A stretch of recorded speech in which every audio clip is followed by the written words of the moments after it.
All right, I think out of respect for everybody's time, we'll jump in and get started. Thank you all for for joining us and participating with us in this meeting today. My name is Andrew Dash. I am the director of the Department of City Planning. We're here to talk about the reconceptualization of the Virgil Cantini mosaics. We know this project is very important to a number of you and to us, and we are really looking forward to receiving feedback today. Where we are with the project, since the CAP project began in 2016, this has been a long project or a long process through through historic preservation to to the project that we have eHoldings with us here for now. And so we've continued to work with the eHoldings team on this phase of the project, the mosaic reconceptualization, in line with the obligations that were laid out in the programmatic agreement. And so that programmatic agreement is something that, through this process and future phases, that the city of Pittsburgh is committed to realizing. And so just in an acknowledgement that in kind of a longer process such as this, want to thank and kind of acknowledge the patience of everyone as we've been working to to think about how to reconceptualize this this public artwork that was done by a long-time Pittsburgh artist. And so just expressing gratitude to you and all of to the people on this meeting, as well as everyone who has been able to provide feedback so far through this process on the reconceptualization, the possibility for relocation of these important mosaics, and are really grateful for the variety of perspectives that have been expressed, and are continuing to work those into the decision making, some of which we're going to talk to you about now. And so really excited about the opportunity to be able to bring potential locations for this artwork, for this piece to you all. And so just want to, before we get started, thank you again for participating in the process. Look forward to hearing your reactions. And I'm going to turn it over to Sarah Minert, who is the Public Art and Civic Design Manager here at the city, to start the presentation and be able to walk through the locations with you all. Thank you, Director Dash. And welcome everyone. As the Public Art and Civic Design Division, Tony and I are managing this project on behalf of the City of Pittsburgh. I'd like to introduce a few more members of our team this morning. Next slide. Today we're joined by Alexis and Amy from eHoldings. For reconceptualization planning, the city contracted with eHoldings to help us identify potential locations and engage community and stakeholder input. Given the unique features of this project, eHoldings also brought on conservation experts McKay Lodge and community artist liaison Jessica Moss to join the project team. Next slide. So the purpose of today's meeting is to share information and gather community feedback. This is an informational meeting and will not be a decision-making moment. We have a few ground rules this morning, which we'll also review right before we begin public comment.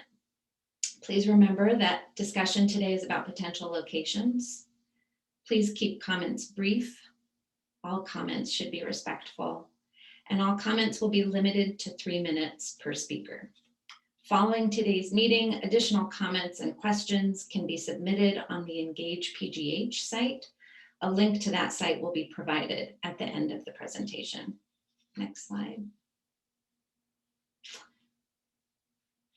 So a little bit about the mosaic. The artist Virgil Cantini was a prominent Pittsburgh multimedia artist who emigrated from Italy in 1930. Cantini was commissioned by the URA in 1964 to create the tunnel mosaic. The abstract mosaic is comprised of 28 panels, each a different shape, upon which colorful porcelain enamel tiles were embedded in concrete. Cantini designed them as a way to visualize the city simultaneously from many points of view and as a ribbon of light to celebrate Pittsburgh. Next slide. So a little bit about how we got to today. As Director Dash mentioned in the outset, this project has been active for several years. In 2016, the city and the Sports and Exhibition Authority received federal funding for the I-579 CAP project, which prompted the demolition of the Cantini Mosaic Tunnel. In 2017, local historic preservationists began a Save the Virgil Cantini Mosaic campaign to save all 28 panels. And by 2018, the mosaic became eligible for listing in the National Register of Historic Places as a public works project of high artistic value. And as a result, a programmatic agreement began to be drafted. So what is the programmatic agreement? The programmatic agreement, which was signed by the City of Pittsburgh, the SEA, FHWA, PA SHPO, and consulting parties, stipulated that the Mosaic Tunnel should be documented in its original setting. A character-defining features document would be created. The 28 panels would be safely removed and stored. An appropriate reinstallation site would be identified, and the full reinstallation of the mosaics would be complete by December 2023. Next slide. Once the character-defining features document and tunnel documentation was complete, the mosaics were removed and placed in storage. E-Holdings was brought on board for the reconceptualization phase, and we've spent the last 7 months working with them to engage stakeholders and scout locations. With that brief project introduction, Amy, would you like to go over our goals for today? Sorry, thanks, Sarah. So the goals for the public meeting today, we would like to present the identified locations that we have come up with to the public for review and comment. We will be answering questions related to the locations. So if you have any questions or comments related to the locations, please type them in the Q&A and we will be responding to them after we go through the locations. And then we will also be taking public comment. So the rest of the format for today's meeting is I'll be going over the locations. So if you have any questions as I'm speaking, just type them into the Q&A. And then when I'm finished, we'll go through those and we'll respond to those questions live. And then when that wraps up, we'll open it up to the 3-minute public comment period. Okay, so as Sarah said, E-Holdings and our team has been working on this project since January. The focus again has been really to find a suitable locations for the city, to provide the city, to give them options on which to make their decision to be the final home for the Cantini mosaic. And the character defining features document that was created after the programmatic agreement really laid out some of the criteria that we use to begin framing the locations when we were reviewing and evaluating the locations. And then we also worked with our key stakeholders group, which was kind of a subgroup of the Section 106 consulting parties, to help review that criteria, to refine it, and to make sure that we were evaluating the locations with the highest priorities in mind. So some of those key features were that it must be within the city of Pittsburgh limits, so we have to stay within the city. The location must be publicly accessible, and that to us meant not only ADA accessible, but also just open to the public, that it wasn't restricted by hours or times, or perhaps on private property, anything like that, and ideally in that publicly owned space. It also had to be a highly traveled pedestrian corridor. We wanted to make sure that the mosaic is really seeing a lot of traffic from pedestrians or bicycles, just not vehicles. It had to be able to support 2 vertical walls of at least 8 feet high that were approximately 60 feet in length, which would mirror the original pedestrian tunnel. It has to be covered for protection from the elements. One of the reasons that the mosaic is in such good shape today is due to the fact that it was in the pedestrian tunnel and protected from weather and the various elements. And then also looking at lighting to maximize the reflectivity so that it can be a combination of natural light, artificial light, reflected light, but making sure that the mosaic is really displayed at the best best possible way for the viewer. And so what we have done to come up with the potential locations that we want to share with you today is, we reviewed, there was an initial list of locations that I believe the consulting party had provided us. We reviewed those with our key stakeholders. We conducted various searches, whether it be online, talking to City of Pittsburgh staff within city planning, within the Parks Department, trying to find additional locations. We also put out a stakeholder survey to over 110 stakeholders that were identified to try and get an idea for additional locations. We also had several meetings with various organizations throughout the city, really in an effort to do our due diligence so that we were reviewing and evaluating as many locations as we possibly could, and then working with our key stakeholders group to review, to refine them, and evaluate them so that we could present a couple of solid options to you today. Just a reminder, as we go through these, we're still in the somewhat preliminary phase of these locations. We're still coordinating with the owners regarding details, logistics. Our team is also working on cost estimates that will ultimately be included in the final report. So we're not going to get into discussing this today. We don't have this final yet, but ultimately it will be included in the final report that will be provided to the city for them to make their decision. And as I said, or as Sarah said earlier, this is not a decision point today. So we're not here to make a decision. The city is not making their decision after today's meeting. We're just presenting the options for review and discussion only. So we want to hear back from you, any questions that you might have, any comments, any feedback. And then ultimately, we'll be wrapping up this phase of the project shortly, and we'll get to the next steps after the locations. But we want to be able to provide the city with enough information that they can ultimately take all that information and make their decision based on, criteria like the cost, timeline, logistics with the owners, just working out all those details. And then ultimately they'll make that decision and then reinstall the mosaic by 2023. So we do have 3 locations that we wanted to discuss with you tonight. The first location is a Steel Plaza T Station. It's owned by the Port Authority of Allegheny County. It's located at 6th Avenue and Ross Street. There are several entrances to it, but the corridor itself that is proposed is located kind of between the Ross Street entrance and the 6th Avenue entrance. It's close, it's the location that's closest to the original pedestrian tunnel that was under Bigelow Boulevard. So it's only a couple of blocks from there. And this location is indoors, so it would be highly protected from the elements. It also receives a lot of pedestrian traffic, a lot of commuter traffic, which is one of the original kind of inspirations for Cantini's original mosaic, was looking at some of the commuter traffic in the public subway system in Europe. So we wanted to provide a couple of renderings for you that you can see as we go through these slides.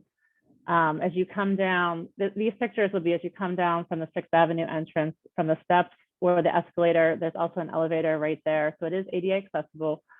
And you would be able to see and experience the mosaic as you walk through the corridor. The dimensions of the corridor are very similar to the original pedestrian tunnel. It's slightly longer, it's about 75 feet as opposed to the 60 feet. But the width is about 15 feet. So it's about the same as you would walk through and experience it on both sides.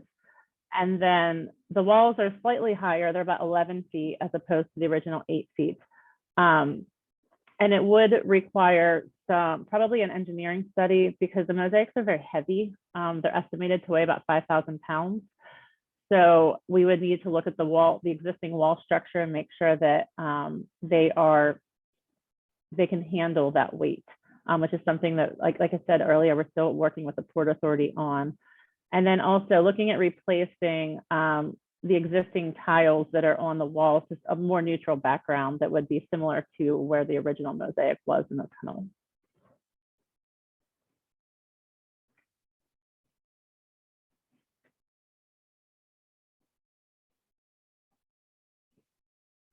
Okay, the second location then is there's a pedestrian tunnel in Point State Park. The tunnel is located, if you come into the park from the main entrance from Liberty Avenue and you walk under the big overpass, the Fort Pitt Museum is over on your left. And so if you walk over towards the museum and then you walk kind of around it to the back, there is a pedestrian tunnel that is located behind the museum and by the ranger station. And then it connects you, if you go through the tunnel, it connects you over to the parking lot that is available on the other side of the tunnel. Now, this tunnel is not a part of the Great Allegheny Passage. It's not on the direct path. However, it is very close. And so we could install wayfinding to let trail users know and just commuters in general know that the mosaic is there and direct people to it.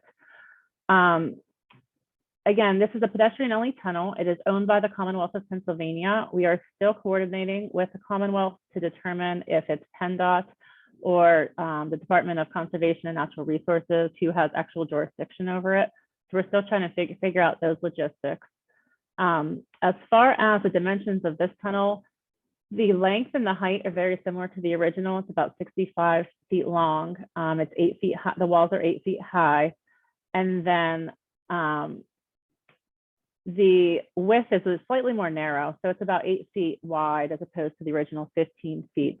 But you would get a similar experience walking through this tunnel as you would have with the original pedestrian tunnel. And we would look at, and again, the construction of the tunnel is similar as well. So it would probably be a little bit easier and require a little less wall construction than the Steel Plaza station would, but would look at some improved lighting and things like that to really display the mosaic properly. These are just some views of the tunnel and what the mosaic would look like if it was reinstalled. And then our third and final location that we have to present to you tonight is a riverfront trail location. The ownership would depend on the specific location. We've been working with the city of Pittsburgh. We've been talking to River Life and others about potential locations.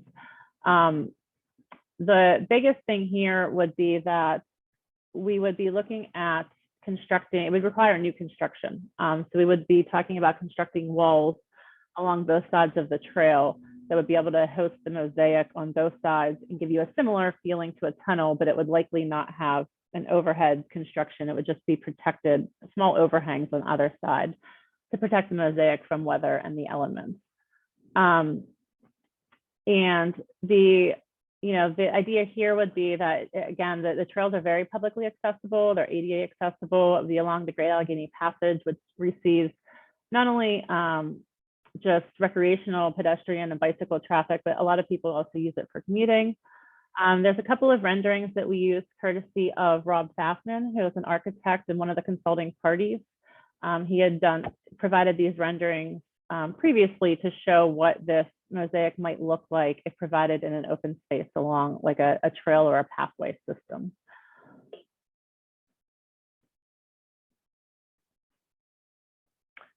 And so those are the 3 priority locations that our team has come up with after, like I said, several months of a lot of due diligence with looking through and reviewing a whole host of possible locations, making sure that what we are providing the city not only meets those criteria locations, but also is in keeping and talking to local community groups and, making sure that it's in keeping with what people want to see and where they would like to see the mosaic.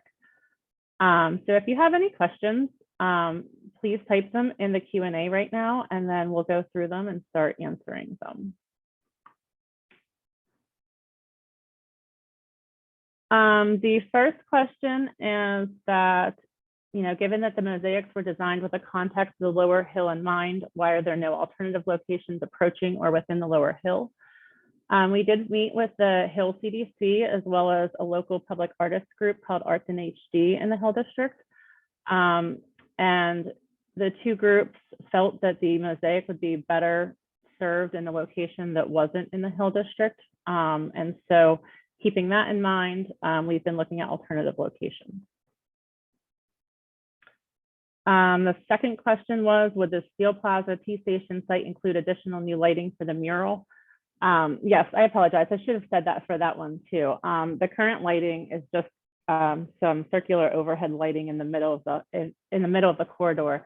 So we would be looking at improved lighting on both sides of the corridor that would shine down and really show off the mosaic on both sides. Does anybody have any other questions? Oh, okay. Someone else asked, locations 2 and 3 seem to be less accessible to the public and very unknown. Number 3, especially be conducive to graffiti and other vandalism. So location 2, which would be the Point State Park Tunnel, it's accessible, but it's certainly it's not widely known, I guess. You know, if you're traveling on the trail, you would not go through that part or that tunnel to get to Point State Park from downtown. So that's why I mentioned it would require some wayfinding signage to direct people to that, working to add it on the maps and let people know that it's there.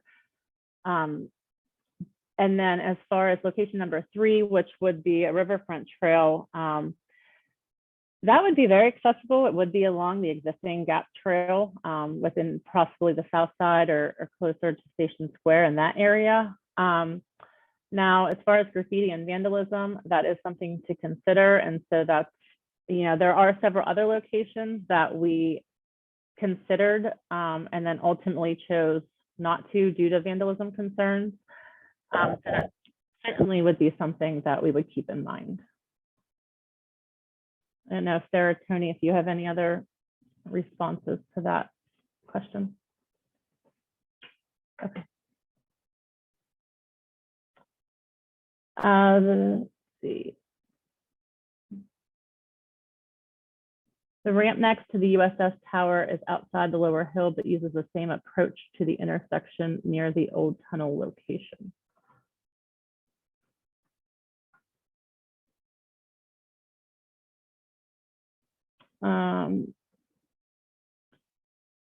Do you recall, Sarah, if that, do you remember if that was one of our locations that we looked at? I can't remember. Not specifically, but we can take this information back and relook at the map and where we had been looking at locations and confirm. Okay.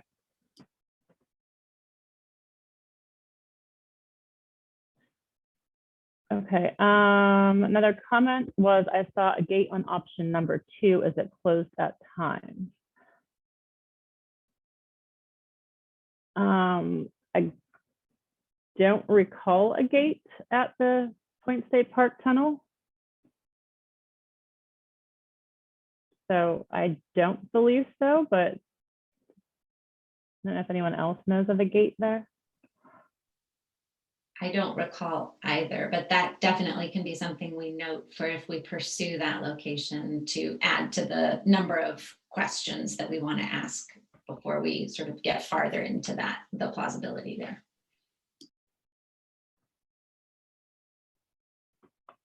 Okay, thank you. Another question was, are any other locations being considered? I like a place where day and night the public can access. We have considered a whole host of possible locations. You know, we are proposing these 3 because they have met all of the criteria that we've laid out, and the key stakeholders have had a chance to review and kind of sign off on their at least general approval to get to this point. You know, we can certainly still look at some other locations if there are ones in mind or suggested.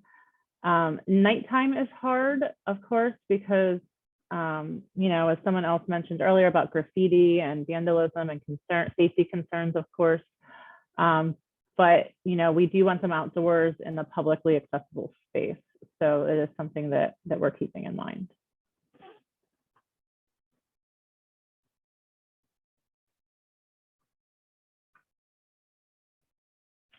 Okay, does anybody else have any other location questions? Okay, if you have any, as we, you know, either as you think about something later, as people are providing their public comment, feel free to either drop them in the Q&A, or of course you can always go to the Engage page that that Sarah mentioned, and we do provide a link to later at the end of the presentation. You can always still submit public comments or questions. And if you have questions, we will be getting back to you this week on them. So with that, thank you all for your questions, and I'll turn it over to Tony. Yep, we will now start the public comment period. If you've registered ahead by email, I'll be calling on you by name. Otherwise, please use the raise hand function in Zoom. If you're calling from a phone, it would be *9, would be the same as using the raise hand, and I'll call on you in the order that I see you. Sarah went over the ground rules earlier. They are posted again. We ask that you stay on topic, and the remarks be relevant to the discussion of the possible locations, that you keep comments brief and avoid repeating previously shared comments and sentiments. We want to ensure that all comments are respectful of all meeting attendees. The public remarks are not an opportunity for vulgar, insensitive, and/or hateful speech. And to limit all comments to no more than 3 minutes. I will be timing. I will interject a 30-second warning when there are only 30 seconds of your 3 minutes left. And then at 3 minutes, I will say time, and it will be cut off. So feel free to use the raise hand, and we'll get to you. I'm going to start with Susan Cosgrove. If there was Charlotte was registered to speak, I don't see that name in the listing here. So Charlotte, if you have come on with a different name, please just raise your hand. So Susan Cosgrove, you can unmute, and you can begin now. And everyone, please, even though I'm calling you by name, please begin by Go ahead, Susan. I think I just lost. Yeah. Hi, can you hear me? Yep, go ahead. All right, good. Hi, my name is Susan Cosgrove, and I'll be speaking on behalf of myself and husband, John Cosgrove, who is driving right here beside me. We're on the road with some friends today. We appreciate the opportunity to comment. During the presentation, we made some notes, and I'll be referring to them. We think this is a very important. We love Virgil Cantini's work, and we're pleased that these beautiful mosaics, everybody can enjoy them. It seems to us that there's a clear first choice among the 3 locations that were mentioned, and that's the Steel Plaza Tea Station. It's protected from the elements, and it is very heavily tracked by the diverse population any public art needs and deserves. We think the Cantini mosaics would be exactly right there.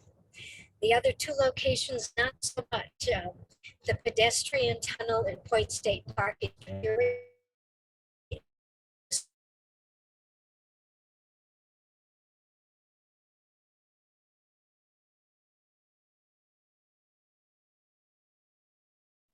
used it's by a very diverse population, and it's very much open to the elements, especially an open tunnel would be.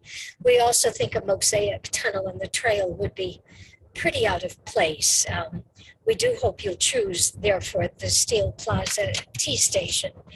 But we do have one more comment. We were kind of surprised that the presentation didn't offer more information around each of the potential locations, at least a very, very rough cost estimate, and perhaps some further pros and cons, whether there are permissions, whether they're technically feasible, or other kind of first line considerations. It was a beautiful looking presentation, but not nearly as information rich and therefore useful, we think, as most things of this nature are, even at this stage of the planning process. Thanks for listening.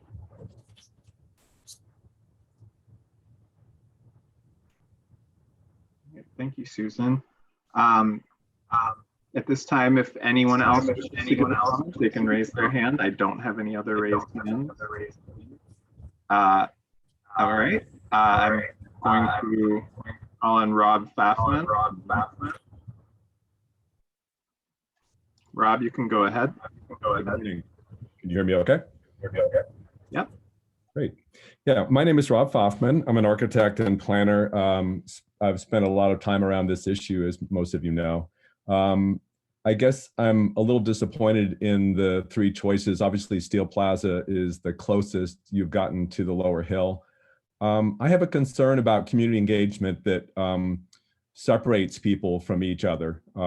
It's an important part of community engagement. I do a lot of planning work over the years with multiple neighborhoods.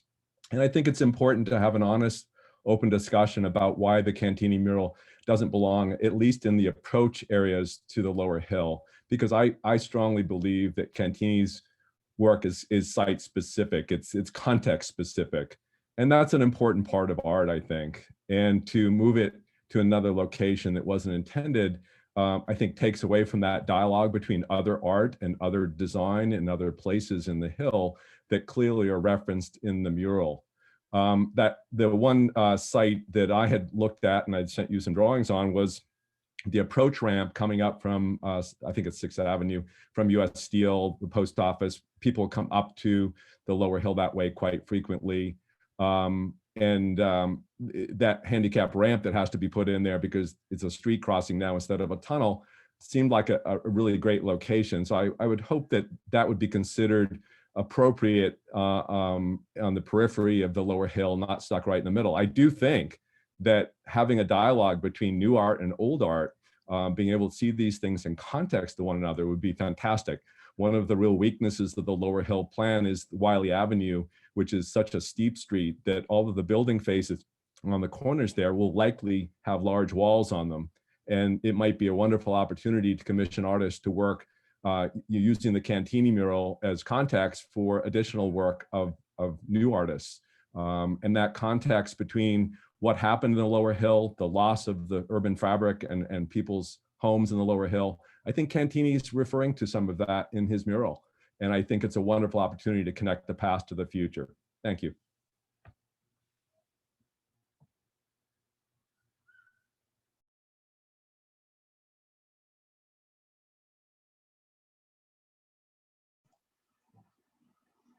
All right, I'll wait a couple seconds here to see if anyone else wants to raise their hand to give comment.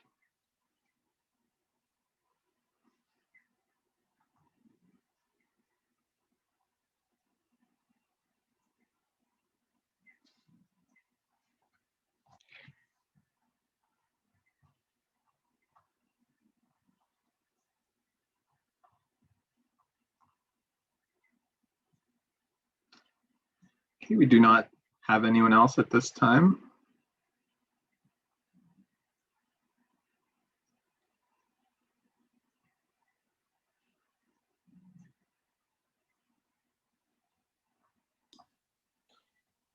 All right, well, with that opportunity out there, Alexis, if you want to go to the next slide, we do want to remind everyone that there is an Engage PGH page for the Cantini mosaic. And we do welcome any additional questions about the locations, ideas about the locations, and or comments about the locations or the mosaic itself. We will be collecting all of those public comments through August 13th. And as I believe Amy mentioned earlier in the presentation, we will be posting today's questions and answers about the locations to the website later this week. With that being said, thank you everybody for participating and for sharing your feedback, and we look forward to hearing more. Thank you.